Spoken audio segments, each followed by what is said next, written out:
우리 집사 회원분들 중에 소시적 무협 소설을 즐겨 읽으신 분이라면 이 신검하빌이라는 말을 접해보신 경험이 있을 것입니다. 또 이 말에 익숙하지 않은 요즘 청년들이나 학생들은 소년 만화에 나오는 전집중 호흡과 비슷한 개념이다라고 하면 이해가 될 것입니다. 이 두 가지 모두 낯선 분들을 위해 그 뜻을 설명하자면, 전자는 사람과 검이 하나 되는 어떤 경지에 이르는 것을 말하고, 또 후자는 검술과 특별한 호흡법을 합쳐 큰 힘과 능력을 얻게 되는 것을 말합니다. 정리하면 어떤 상대와 자신이 어떠한 구별 없는 이 완전히 하나가 된 상태를 말하는 것입니다. 오늘 본문의 저자인 사도 바울 역시 이 에베소를 비롯한 주변의 신앙 공동체를 향해 하나가 되어야 한다라고 권면하고 있습니다. 그 이유는 무엇이었습니까? 바로 분열 때문입니다. 복음이 전파된 곳에 교회가 세워지고 그곳에 많은 유대인들과 이방인들이 모였습니다. 그동안 다른 문화와 생활 양식 가운데 살던 사람들이 모이게 되니 자연스럽게 여러 갈등이 생긴 것입니다. 이 문제들을 내버려 둔다면 공동체의 분열, 또 흩어짐으로 이어질 것이 분명하였습니다. 하여 사도 바울은 하나 되게 하신 것을 힘써 지키라 라고 권면을 하고 있는 것입니다. 이 시간 교회 공동체를 향한 사도 바울의 메시지를 살펴보면서 우리가 교회를 중심으로 하나 되기 위해 힘써야 하는 이유가 무엇인지 함께 생각해 보길 원합니다. 첫째로 우리를 영원까지 이르는 교회 공동체로 부르신 주체가 유일하신 하나님이시기 때문입니다. 우리 본문 1절부터 6절까지 함께 봉독하겠습니다. 그러므로 주 안에서 갇힌 내가 너희를 권하노니 너희가 부르심을 받은 일에 합당하게 행하여 모든 겸손과 온유로 하고 오래 참음으로 사랑 가운데서 서로 용납하고 평안에 매는 줄로 성령이 하나 되게 하신 것을 힘써 지키라. 몸이 하나요 성령도 한 분이시니 이와 같이 너희가 부르심의 한 소망 안에서 부르심을 받았느니라. 주도 한 분이시요 믿음도 하나요 세례도 하나요 하나님도 한 분이시니 곧 만유의 아버지시라. 만유 위에 계시고 만유를 통일하시고 만유 가운데 계시도다. 아멘. 먼저 사도 바울은 주 안에 갇힌이라는 표현을 사용하고 있습니다. 이는 1차적으로 복음을 전하다가 로마의 감옥에 갇힌 상태를 말하는 동시에 영적인 의미로 인생의 주인이 되시는 하나님께 붙잡혀 있음을 내포합니다. 비록 아무것도 할 수 없는 처지이지만 그 안에서도 하나님의 동행하심을 느낄 수 있었고, 또 그로 인하여 복음 전하는 일을 포기하거나 또 자신이 지금까지 걸어온 길을 후회하지 않고 다시 한번 담대하게 펜을 들어 자신과 같이 어려운 처지에 있는 에베소 교회를 위한 편지를 전할 수가 있었던 것입니다. 이어서 바울은 분열의 위기로 치닫고 있는 성도들에게 너희가 부르심을 받는 일에 합당하게 행하여 라고 말합니다. 여기서 부르심은 본래 죄 가운데 놓여있던 인생에게 찾아가 이 소명을 주신 하나님 편의 은혜입니다. 이렇게 하나님으로부터 소명을 받은 자는 반드시 합당한 행동을 하게 된다라고 말하고 있습니다. 여기서 합당한이라는 말은 가치 있는 방식 또는 적절한 방법이라는 말입니다. 쉽게 정리하면 본래 죄인의 상태에 있던 성도들은 원래 합당한 일을 할 수 없는 존재였지만 이 하나님의 부르심으로 인해 교회의 구성원이 된 자들은 하나님을 만족해 하는 존재가 된다는 것입니다. 그 구체적인 삶의 모습이 2절과 3절에 기록되어 있습니다. 겸손과 온유로 서로를 깍듯하게 대하고 또 오래 참음과 사랑으로 너그럽게 포용하고 또 평안하고 화평한 마음으로 관계를 맺는 것입니다. 이 모습이 부르심을 받은 자들 사이에서 자연스럽게 발현된다면 유대인이든 헬라인이든 종이든 자유인이든 그 배경과 처지에 상관없이 하나 된 교회를 이루게 된다는 것입니다. 이런 일은 보통의 세상에서 쉽게 찾아볼 수 없는 오묘한 일임에 틀림이 없습니다. 그래서 바울은 이어지는 4절에서 6절을 통해 교회에 속한 자들이 하나 되게 하는 이유를 나열하고 있습니다. 먼저 몸이 하나라는 말은 하나님의 부르심을 받아 세워진 모든 교회는 시대와 위치에 관계없이 하나로 연결되어 있으며, 이 성령도 한 분이라는 말은 죄인의 마음을 돌이켜 교회로 인도하신 분이 성령 하나님이심을 밝히는 것입니다. 나아가 교회로 부름받은 자들은 한 소망을 가지게 된다라고 말하고 있는데, 이는 구원을 말합니다.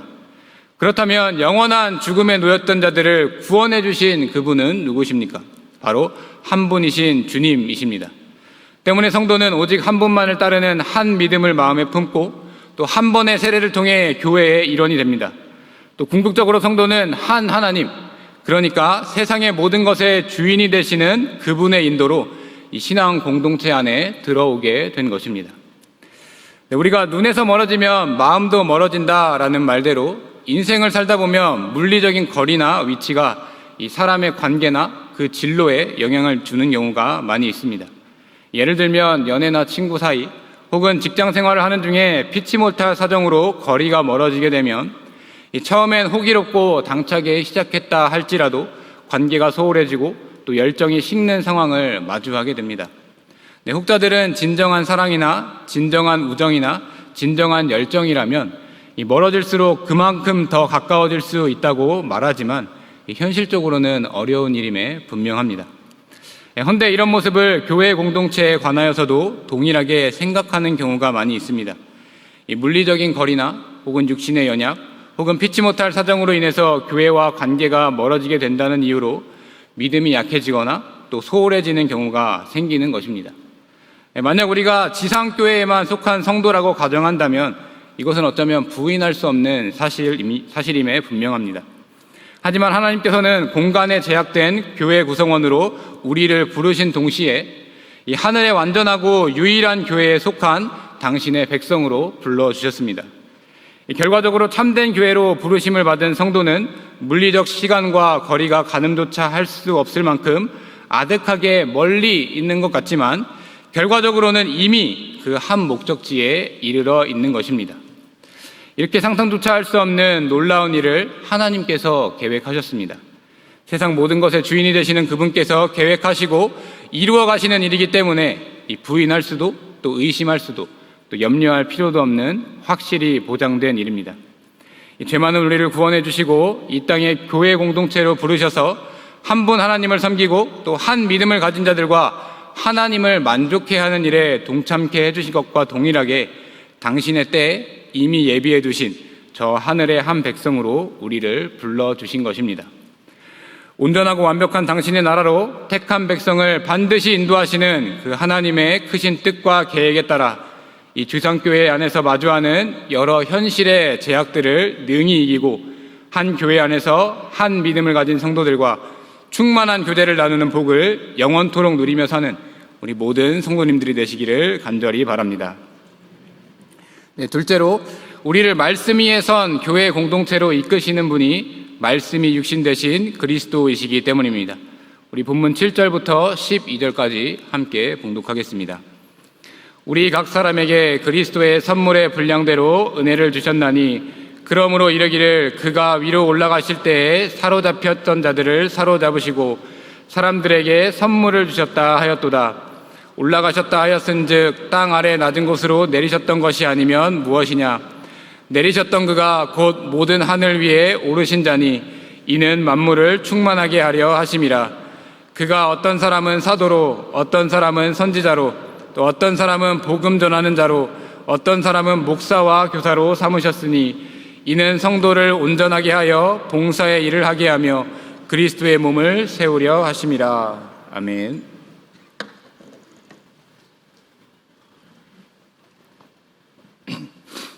본문 7절에서 사도 바울은 우리 각 사람에게 그리스도의 선물의 분량대로 은혜를 주셨나니 라고 기록하고 있습니다. 여기서 그리스도의 선물은 세상에 매여 죽음에 놓였던 자기 백성들에게 베풀어 주신 구원을 말합니다. 다음으로 분량대로 은혜를 주셨다라는 표현에서 은혜는 이 은사를 말합니다. 여기서 은사는 우리가 얼마 전 구역공과를 통해 공부한 대로 은혜로 받은 구원의 기쁨을 삶 가운데 발휘하는 것을 말합니다. 즉 하나님께서 주시는 은사는 얼마나 있고 몇 개가 있는지를 수량화하는 그 분량의 개념에 따라 다양하게 받게 된다라는 것입니다. 하지만 이것은 고정된 불변하는 개념이 아닙니다. 왜냐하면 그 분량을 판단하신 분은 주님이시고 주님께서는 언제든지 당신의 백성의 그릇과 크기를 크게 하실 능력이 있으신 분이기 때문입니다. 그렇기 때문에 현재 얼마만큼의 분량을 은사로 받았느냐 하는 것에 집중할 필요는 없는 것입니다. 우리가 주목해야 할 것은 이어지는 8절부터 10절의 기록입니다. 요약하면 구원의 은혜와 분량에 맞는 은사를 주신 주체가 예수 그리스도이심을 밝히는 내용입니다. 예수님께서는 자기 비하, 즉 성육신, 또 고난받으심, 또 죽으심, 이 장사되심의 과정을 거치면서 마치 실패한 듯 보였지만 승귀, 즉 그가 부활하시고 승천하시고 하나님 보좌 우편에 앉으시고 마침내 재림하심으로 그 최후의 승리를 보장하셨다라는 사실입니다. 그 증거가 어디에 있습니까?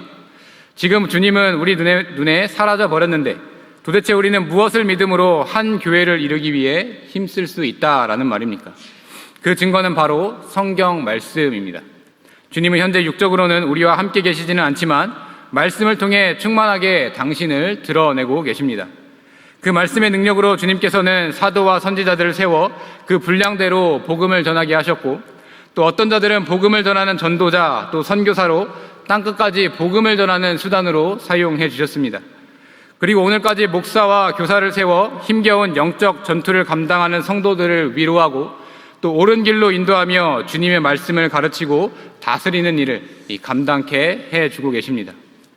이렇게 전파되는 주님의 말씀은 본문 12절의 기록대로 먼저 성도를 온전하게 합니다. 온전하다라는 말은 완전한 상태가 되도록 준비하다, 또 훈련하다라는 의미입니다. 즉 그 말씀이 성도를 이끈다라는 말입니다. 다음으로 성도는 봉사의 일을 하게 됩니다. 각자 받은 은사대로 하나된 교회를 이루기 위해서 서로 부족한 부분을 채우며 돕는 역할을 하게 되는 것입니다. 이는 결과적으로 그리스도의 몸을 세우도록 합니다. 이는 다양한 생각과 은사와 특징을 가진 사람들이 교회를 채워가지만 결국 주님의 몸된 교회를 완전하게 이루게 된다라는 것입니다. 우리는 지상의 교회를 두고 전투하는 교회라고 표현을 합니다. 말씀이신 예수님께서 이 땅에 오셔서 겪으신 모습들을 보면 왜 그렇게 표현을 하는지 알 수가 있습니다. 공생애를 시작하는 순간부터 마귀로부터 시험을 겪으셨고, 또 하나님의 말씀보다 자신들의 전통과 유전을 중시하던 자들에게 배척을 받았으며 혈육들에게도 인정받지 못하는 삶을 사셨습니다. 또한 그 인생의 마지막은 하나님의 진노, 또 저주의 상징인 나무 십자가 위에서 마치게 되셨습니다. 하지만 예수님께서는 그 모든 여정들을 기꺼이 통과하셨습니다. 하나님의 말씀에 철저하게 순종하셨습니다. 아무런 유익도 없는 듯 보이고 결국 죽음이라는 비참한 지경으로 수렴되고 끝나는 것처럼 보였지만 그 모든 과정이 하나님의 뜻을 이루는 온전한 과정임을 그분은 이미 알고 계셨습니다. 그렇기 때문에 오늘날 이 교회 공동체로 부름받은 우리 역시 예수님께서 주신 말씀, 또 예수님께서 증거하신 말씀, 또 오늘날 계시된 이 성경 말씀을 따를 때 겪게 되는 그 숱한 영적 전투를 싸워가야 합니다. 모두가 동일하고 획일된 삶을 사는 것은 아니지만 각자의 상황과 분량에 따라 다가오는 그 시험과 역경들을 말씀 위에 굳게 서서 또 그 말씀을 증거하는 선한 싸움을 기꺼이 감당해야 하는 것입니다. 그런데 오늘날 이 싸움의 중심이 되는 이 말씀의 역할과 중요성을 등한시하게 여기는 교회와 성도들이 얼마나 많이 있습니까? 교회 공동체를 통해 하나님의 말씀을 깨닫고 이 각자 위치에서 말씀대로 행하는 연습을 부단히 해도 이 벌어지는 영적 전투를 감당하는 것이 쉽지 않은 이 상황인데, 우리는 하나님의 말씀을 학습하고 또 익히고 실천하는 것을 때로는 이 고리타분한 일로만 여기고 있지는 않습니까? 그럴 때 우리는 말씀이 육신되어 오신 그리스도, 또 하나님의 말씀을 끝까지 순종하신 그분을 바라보아야 합니다. 우리의 연약과 부족으로 그 뜻과 계획을 제대로 이행하지 못하는 경우가 생기지 않도록 온전히 순종하기 위해 힘써야 하는 것입니다. 오직 주님의 말씀만이 치열한 영적 전투에서 승리를 쟁취하기 위한 필수 무기임을 기억하고 나의 삶의 터전뿐만 아니라 우리 신앙 공동체를 위해 믿음의 선한 싸움을 능히 감당하며 나아가는 우리 성도님들이 되시기를 이 시간 간절히 바랍니다. 마지막으로 우리를 온전한 교회 공동체로 성장케 하시는 분이 성령 하나님이시기 때문입니다. 우리 본문 13절부터 16절까지 함께 봉독하겠습니다. 우리가 다 하나님의 아들을 믿는 것과 아는 일에 하나가 되어 온전한 사람을 이루어 그리스도의 장성한 분량이 충만한 데까지 이르리니 이는 우리가 이제부터 어린아이가 되지 아니하여 사람의 속임수와 간사한 유혹에 빠져 온갖 교훈의 풍조에 밀려 요동하지 않게 하려 함이라.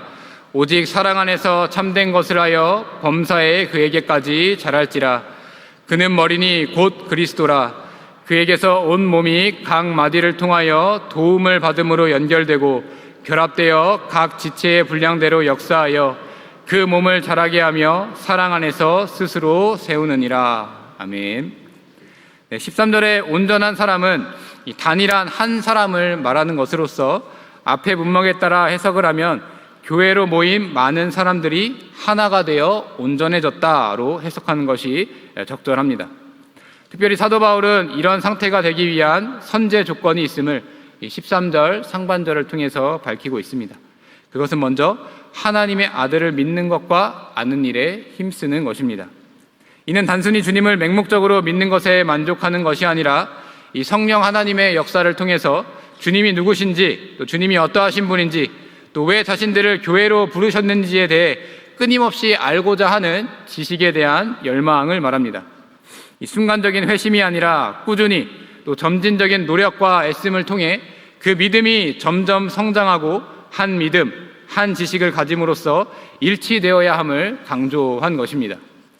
이 순수한 열심은 결국 13절 그리스도의 장성한 분량이 충만한 데까지 이르리니 라는 기록대로 충만하신 주님을 향하여 나아가도록 합니다.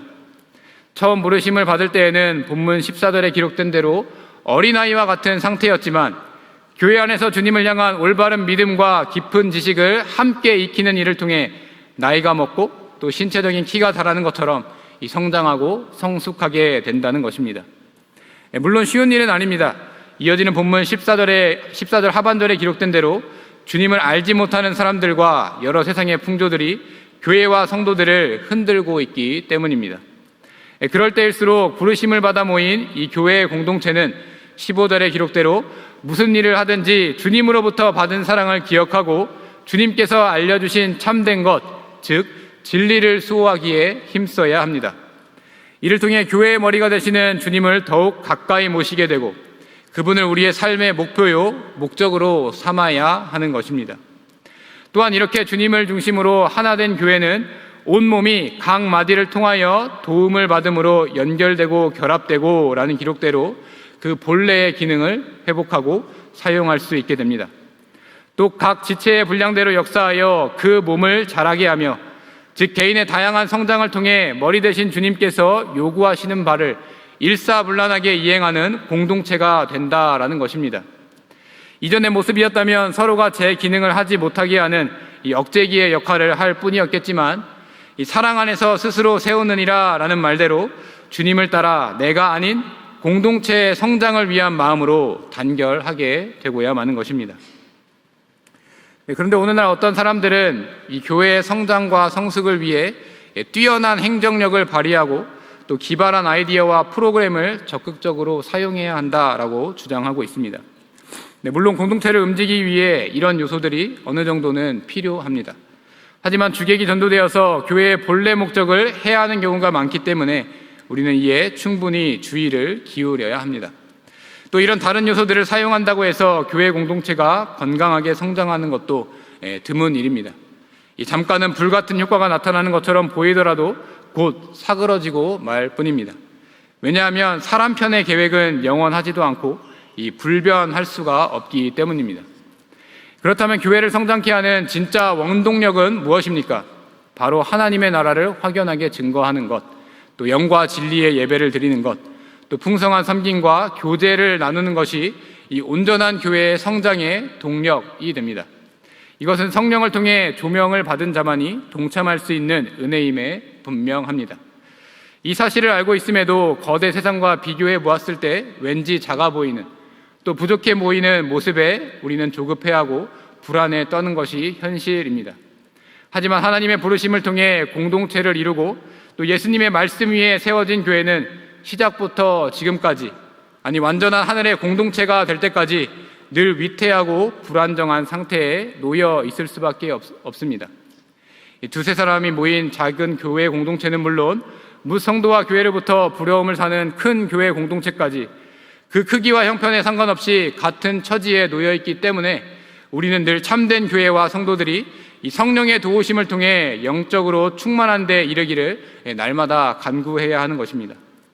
그래야만 교회의 머리 되신 주님의 뜻을 따라 일사불란하게 또 서로 부족한 것을 채우고 보완하는 하나의 공동체로 완전하게 거듭나게 되는 것입니다. 사람의 힘이 아닌 오직 성령의 도우심만이 이 교회를 온전히 성장케 하는 지름길임을 기억하고 이 한 교회 공동체에 소속된 지체의 역할을 능히 감당하며 나아가는 우리 모든 성도님들이 되시기를 간절히 바랍니다.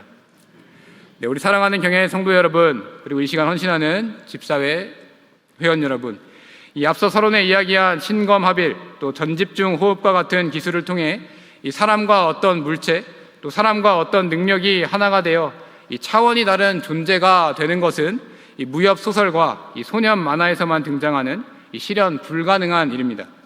그야말로 신비스러운 일이기 때문에 글과 그림으로 이 사람들은 나름의 상상의 나래를 펼치고 있는 것입니다.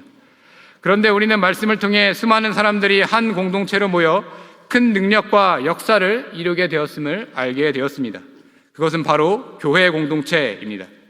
심지어 이 교회 공동체의 역사는 무려 2000년에 시작하여 오늘날까지 이어지고 있는 실로 경이롭고 신비로운 역사를 써내려가고 있습니다. 사람의 생각과 지혜 또 기술과 능력으로는 도저히 상상할 수 없는 일이 저와 여러분을 비롯한 많은 사람들을 통해서 실현되었고 또 오늘 이 시간에도 이루어지고 있는 것입니다. 그 시작은 바로 하나님이십니다. 온 세상의 만물의 주인이신 그분께서 이 교회 공동체로 당신의 백성을 불러 모아주신 덕분에 영 죽을 죄인이었던 우리는 주님의 몸된 교회의 지체가 되었습니다. 허나 우리 스스로는 그 격상된 상태를 유지할 힘이 없습니다. 이에 말씀이신 그리스도께서 사람의 몸을 입고 이 땅에 오심으로 우리의 연약을 짊어지셨습니다. 또 그분의 모든 행적과 말씀을 통해 여전히 각자의 분량대로 치열한 영적 전투를 싸워야 하는 우리로 하여금 궁극적인 승리를 보장받도록 인도해 주셨습니다. 마지막으로 성령의 도우심을 통해 지속적으로 하나님께 예배드리고 또 하나님 나라의 복음을 증거하고 또 믿는 자들 간의 섬김과 교제를 나눔으로써 더 크고 넓게 성장하는 은혜를 덧입혀 주신 것입니다. 각자가 처한 상황이나 환경이나 성격 등등 이 모든 것이 다 다르지만 이 삼위 하나님의 역사하심을 통해 하나된 교회의 구성원이 되었다는 사실이 저와 여러분들로 하여금 차원이 다른 삶을 살게 하는 것입니다. 이제 우리는 희년 주일까지 W-5주의 기간을 남겨두고 있습니다. 우리가 이날을 대망하며 진심으로 기뻐할 수 있는 이유는 우리 편에서 무언가를 이루어낸 그 성과가 아니라 이 성부, 성자, 성령의 역사에 의한 것임을 또 우리가 확신하고 있기 때문입니다. 또한 단지 그 기쁨이 희년에만 즐기고 멈추는 것이 아니라 완전하고 유일한 하늘의 승리 교회가 이루어질 때까지 이어질 것임을 우리는 확신하고 있기 때문입니다. 이 확신을 가지고 한 교회 공동체로 부름받은 한 지체로서 이 감당해야 할 분량들을 넉넉히 감당할 뿐만 아니라 이 더욱 성장하여서 이전보다 더 크게 주님의 뜻을 이루어 나감으로 이 주님의 몸된 경양교회를 함께 지어나가는 우리 모든 성도님들이 되시기를 이 시간 주님의 이름으로 간절히 축원합니다.